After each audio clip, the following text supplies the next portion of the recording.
اللہ وبرکاتہ۔ اللہ تعالیٰ کا بڑا فضل کرم احسان ہوا کہ آج محترم بزرگوں ہم نے عید کی نماز سے فارغ ہوئے۔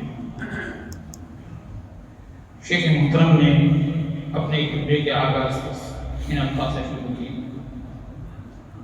کہ جو مہینہ ہم سے گزرا ہے وہ مہینہ روزے کا مہینہ تھا اور قیام کا مہینہ، صبر کا مہینہ، رحمت کا مہینہ، اور اللہ تعالیٰ نے ہمیں اتنی توفیق دی اپنی اپنی بساط کے موافق ہم نے نیک اعمال کرتے رہے۔ اللہ تعالیٰ سے یہ امید رکھتے ہیں کہ اللہ تبارک و تعالیٰ سے دعا کرتے ہیں کہ ہماری ان اعمال کا اللہ تعالیٰ قبولیت سے نوازے۔ رمضان کے اندر تو ہماری مسجدیں بھری رہی، ہم شوق سے عبادت کرتے رہے، تلاوت قرآن کرتے رہے، نمازیں پڑھتے رہے، اوقات کی پابندی کرتے رہے اور خیر کے کاموں میں لگے رہے۔ اب سوال یہ ہے کہ اب رمضان ہو گیا ہے تو اب کیا؟ اب سال بھر کیا کیا جائے؟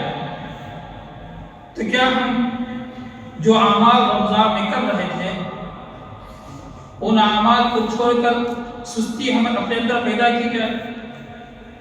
تو اس کا جواب یہ ہے کہ ایمان والے کی صفت یہ نہیں ہے، بلکہ ایمان والا جو بھی عمل کرتا ہے اس کے اندر پابند رہتا ہے، استقامت کے ساتھ کرتا ہے، یہی ایمان والے کی صفت ہے۔ تو ان اعمال کے اندر ہم پابندی کرنا چاہیے، اگرچہ کہ روزے جو ہم نے رمضان کے روزے مہینے کے اندر رکھے ہیں وہ تو فرض تھے، اللہ تبارک و تعالیٰ اس کے علاوہ بھی بات ایسے مواقع ہمیں عطا فرمایا کہ جن کے ادا کرنے سے ہم اللہ تبارک و تعالیٰ کے قرب کو حاصل کر سکتے ہیں، اپنے درجات کو بلند کر سکتے ہیں، نیکیوں کے اندر آگے بڑھ سکتے ہیں۔ اسی وجہ سے اللہ کے رسول صلی اللہ علیہ وسلم نے فرمایا کہ جو بندہ رمضان کے مہینے کے روزے رکھتا ہے اور ساتھ ساتھ شوال کے 6 روزے رکھتا ہے تو گویا اس نے تمام سال کے روزے رکھا، ایک دہر یعنی پورے زمانے کے روزے رکھا۔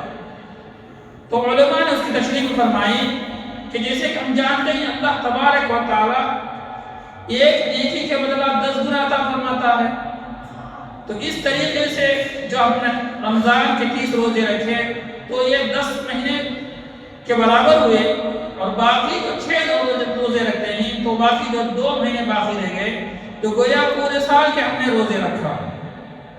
اس لیے ہمیں چاہیے کہ اب رمضان سے ہم فارغ ہو گئے فرض روزوں سے، تو کوشش یہ کریں کہ 6 روزے بھی رکھیں تاکہ ہم سال بھر روزے دار شمار کیے جائیں۔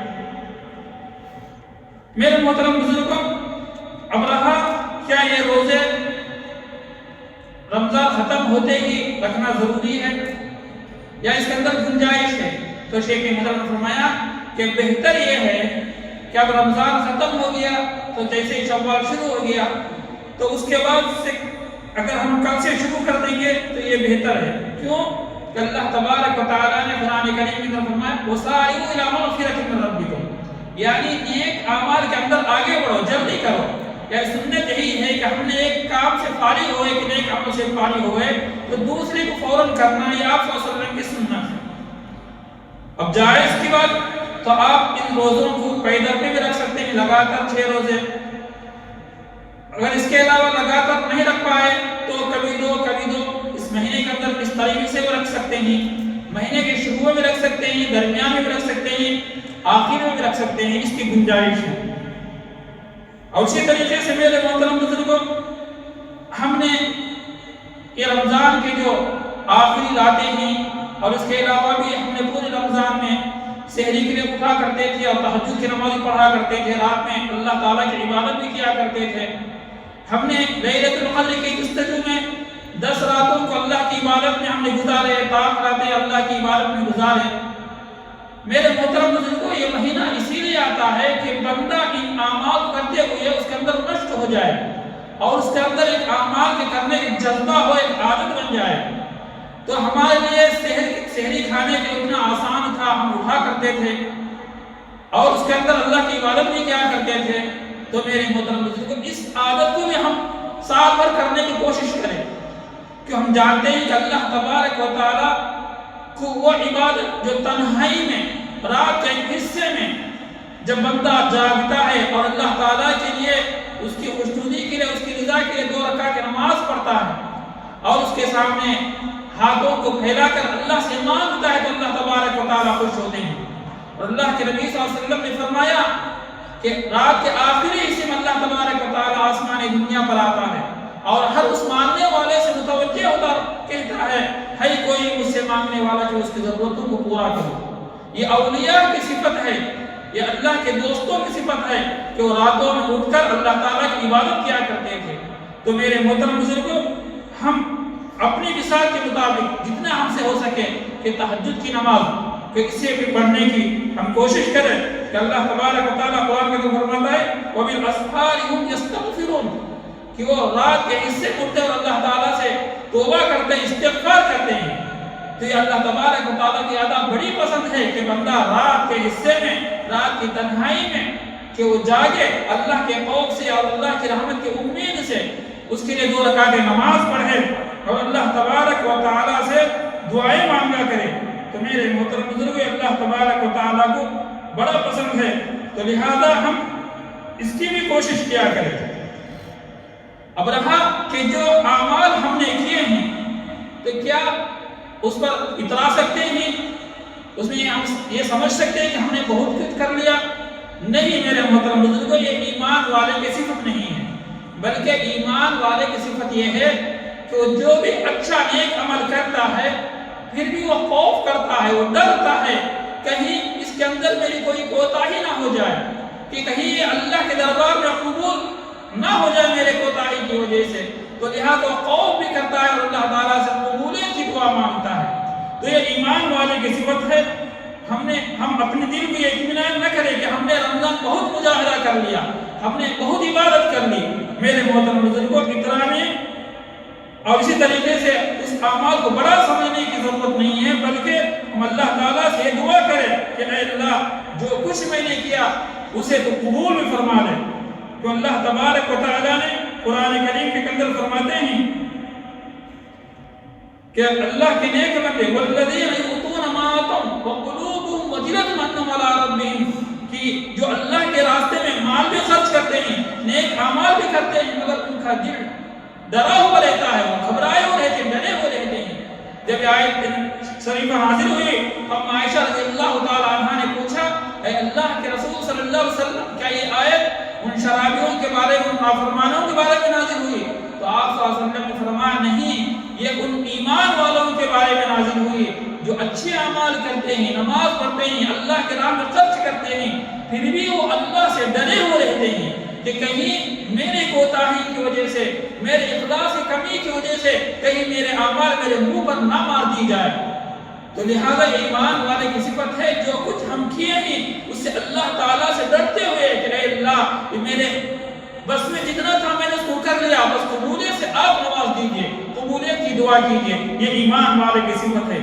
اور اسی طریقے سے ایمان والا نا امید بھی نہیں ہوتا ہے اور یہ بھی نہیں سوچتا ہے کہ میں جو کرتا ہوں قبول ہوئیں گے یا نہیں، بلکہ ایمان والے کی صفت یہ ہے کہ وہ اعمال کرنے کے بعد ایک تو اللہ سے ڈرتا بھی رہتا ہے اور اس طریقے سے اللہ کی رحمت کی امیدوار بھی ہوتا ہے کہ اللہ بڑے رحیم ہیں، اللہ تبارک و تعالیٰ کوتاہی کو معاف کرنے والے ہیں، کمزوریوں کو معاف کرنے والے ہیں، اللہ قبول بھی کریں گے، اللہ کی رحمت سے امیدوار بھی ہوتا ہے. یہ ایمان والے کی صفت ہے کہ ہم اللہ تعالیٰ سے ڈرتے بھی رہے اور اللہ تعالیٰ سے قبولیت کی امید بھی رکھے کہ اللہ کی رحمت سے مایوس ہونا یہ کفر ہے، بلکہ اللہ کی رحمت کے امیدوار بھی ہوتا ہے اور اللہ سے ڈرتا رہنا یہ ایمان والے کی صفت ہے.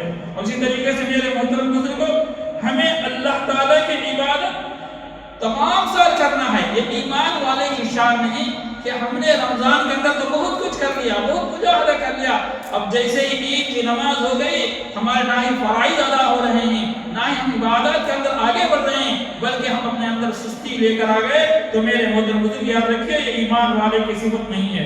ذرا غور کیجئے، اللہ تبارک و تعالیٰ نے اللہ کے رسول صلی اللہ علیہ وسلم کی ارشاد فرماتے ہیں وَاعْبُدْ ربك حتى يأتيك اليقين، اے میرے محبوب صلی اللہ علیہ وسلم آپ میری عبادت کیجیے، اپنے رب کی عبادت کرتے رہیے یہاں تک کہ آپ کو موت آ پکڑے. یعنی جب تک زندگی باقی رہے ہمیں اللہ تعالیٰ کی عبادت 24 گھنٹہ اور زندگی کے ہر لمحہ اللہ کی عبادت میں گزارنا ہے اور اللہ تعالیٰ کی عبادت کرنا ہے. تو میرے محترم بزرگوں ہم صرف رمضان کے لیے نہیں بلکہ جو باقی ایام ہی اس کے اندر ہمیں اللہ تبارک و تعالیٰ کی عبادت کرتے رہنا ہے. اور اسی طریقے سے کہ اعمال کے اندر پابندی استقامت یہ ایمان والے کی صفت ہے. جیسے اللہ تبارک و تعالیٰ نے قرآن کریم میں فرمایا ان الذين قالوا ربنا الله ثم استقاموا تتنزل عليهم الملائكة الا تخافوا ولا تحزنوا وابشروا بالجنة التي كنتم توعدون. کہ بے شک ایمان والے جو کہتے ہیں قالوا ربنا الله ہمارا پروردگار اللہ تبارک و تعالیٰ ہے، ثم استقاموا پھر استقامت کے ساتھ قائم رہتے ہیں اس قول پر، ثم استقاموا رب تتنزل علیہم الملائکہ. تو میرے محترم بزرگوں کتنی خوشخبری ہے. دیکھیے اللہ تبارک و تعالیٰ ان کے استقبال میں فرشتوں کو نازل فرماتے ہیں. علماء نے فرمایا کہ اگر جب کوئی نیک روح جو اللہ کی اطاعت اور فرما برداری کرنے والی روح، جو ایمان کے اندر مضبوطی ثابت قدم کے ساتھ رہنے والی روح جب اس دنیا سے چھوڑ کر آخرت کی طرف جا رہی ہوگی تو اس کا موت کا وقت آتا ہے تو اللہ تبارک و تعالیٰ اس کے استقبال کے لیے رحمت کے فرشتے اتارتے ہیں. اسی کو لے کہا گیا تنزل علیہم الملائکہ. تو اس کے استقبال، اس کی اعزاز، اس کی اکرام اللہ تبارک و تعالیٰ فرشتوں کو نازل فرماتے ہیں اور وہ کہتے ہیں اللہ تخافوا ولا تحزنوا. اے نیک روح تو آگے کی زندگی کے بارے میں سے خوف کرنے کی ضرورت نہیں، کہ ڈرنے کی ضرورت نہیں. کیوں تو نیک تھا، اللہ کی اطاعت میں زندگی گزار کر اس دنیا سے جا رہا ہے تو تیرے لیے جنت تیرا منتظر ہے، تو جنت کے لیے تمام نعمت تیرا منتظر ہے. اللہ تعالیٰ تجھ سے راضی ہے. اور اسی طریقے سے جو دنیاوی زندگی کے جو تیرے رشتہ دار تجھ سے چھوٹ رہے ہیں ان کے بارے میں غم کرنے کی ضرورت نہیں ہے. ان کا کفیل اللہ تبارک و تعالیٰ ہے، وہ ان کی نگرانی کرے گا. وہ اللہ تبارک و تعالیٰ ان کی ضرورتوں کو اللہ پورا کرے گا. نہ ہی تجھے آگے کی زندگی کے بارے میں خوف کرنے کی ضرورت ہے، نہ ہی جو زندگی چھوٹ رہی ہے اس کے بارے میں غمگین ہونے کی ضرورت ہے. جب انسان کا موت کا وقت ہوتا ہے اسے 2 مرحلے ہوتے ہیں. ایک یہ ہے کہ آگے چل کر کیا ہوگا، آگے کی زندگی کے بارے میں قبر میں میرا کیا ہوگا، حشر کے اندر میرا کیا ہوگا، آخرت میں کس لوگوں میں شمار کیا جاؤں گا، اس کا خوف لگا ہوا رہتا ہے. اللہ تبارک و تعالیٰ فرشتوں کے ذریعے سے اس خوف کو دور فرما دیتے ہیں. اور اسی طریقے سے اس کے مرتے وقت اپنے رشتہ داروں کے بارے میں، اپنے اولاد کے بارے میں، اپنے گھر والوں کے بارے میں یہ غم کھایا ہوا ہوگا کہ میرے بعد ان کا کیا ہوگا. تو اللہ تبارک و تعالیٰ کہتے ہیں ان کے بارے میں تجھے غم کرنے کی ضرورت نہیں ہے، غمگین ہونے کی ضرورت نہیں ہے. تو میرے محترم بزرگوں کتنی خوشخبری ہے اور اسی وقت اسے جنت کی خوشخبری بھی دے دی جاتی ہے. اسی کے بعد اللہ تبارک و تعالیٰ نے فرمایا یا ایتھا النفس المطمئنہ. تو میرے محترم بزرگوں اس لیے ہمیں اعمال کے اندر جمع رہنا چاہیے اور اعمال کے اندر استقامت کے ساتھ ہمیں قائم رہنا چاہیے. کیوں ہم جانتے ہیں کہ میرے محترم بزرگوں جس کا خاتمہ اعمال پر ہوگا، ایمان پر ہوگا، وہ دنیا اور آخرت کے اندر کامیاب ہو جائے گا. تو لہٰذا ہمیں اس کے لیے محنت کرنے کی ضرورت ہے اور اسی کے لیے ہمیں کوشش کرنے کی ضرورت ہے. تو میرے محترم بزرگوں تو لہٰذا ہم جو رمضان کا مہینہ گزر چکا ہے تو اب اس کے بعد جو جتنے بھی مواقع آئیں گے نیک عمل کرنے کے اس کے اندر آگے بڑھتے رہیے اور سستی اپنے اندر پیدا نہ کرے. کہ اللہ تبارک و تعالیٰ سے دعا فرمائے کہ اللہ تبارک و تعالیٰ ہمیں نیک اعمال میں جمع رہنے کی توفیق عطا فرمائے اور استقامت ہمیں عطا فرمائے اور جو اعمال ہم نے کیے اللہ تبارک و تعالیٰ سے قبولیت سے نوازے. اور اسی طریقے سے شیخ محترم نے ایک مسئلہ پہلے بھی بیان فرمائے تھے، آج بھی بیان فرمائے ہیں. مثال کے طور پر اگر جمعے کی دوسری اذان ہو رہی ہے تو کیا اگر کوئی اسی وقت مسجد کے اندر داخل ہو گیا تو کیا اذان کے ختم ہونے کا انتظار کرے یا وہ جو تحیۃ المسجد ہے اس کو پہلے پڑھ لیا کرے؟ تو میرے محترم بزرگوں اس کے اندر افضلیت یہی ہے کہ جو تحیۃ المسجد ہے اس کو اذان کا ختم انتظار کیے بغیر فوراً تحیۃ المسجد پڑھ لیا کرے، کیونکہ خطبے کا سننا یہ واجب ہے اور اذان کا جواب دینا، اذان کا سن کا جواب دینا یہ سنت ہے. تو لہٰذا سنت کی وجہ سے واجب کو تاخیر نہیں کیا جائے گا. ہاں دوسرے نمازوں کے ذریعے پہلی اذان ہو رہی ہے جمعے کی یا دوسرے نمازوں میں جو اذان ہو رہی ہے اس کے اندر تو افضل یہی ہے اور ضروری ہے کہ اس کے اندر پہلے اذان کو سننے، اذان کا جواب دے، پھر کیونکہ وقت باقی رہتا ہے پھر آ کر تحیۃ المسجد دو سنت پڑھ لیا کرے۔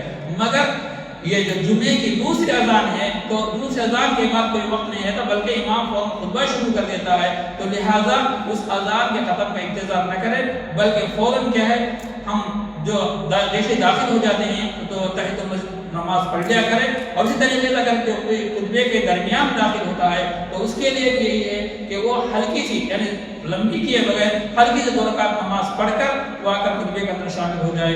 اللہ تعالیٰ سے دعا فرمائے کہ اللہ تبارک و تعالیٰ ہمیں آپ صلی اللہ علیہ وسلم کی سنتوں کے عمل کی توفیق عطا فرمائے، اعمال صالحہ کی توفیق دے، اعمال سیئہ سے فرج فرمائے۔ وآخر دعوانا الحمدللہ۔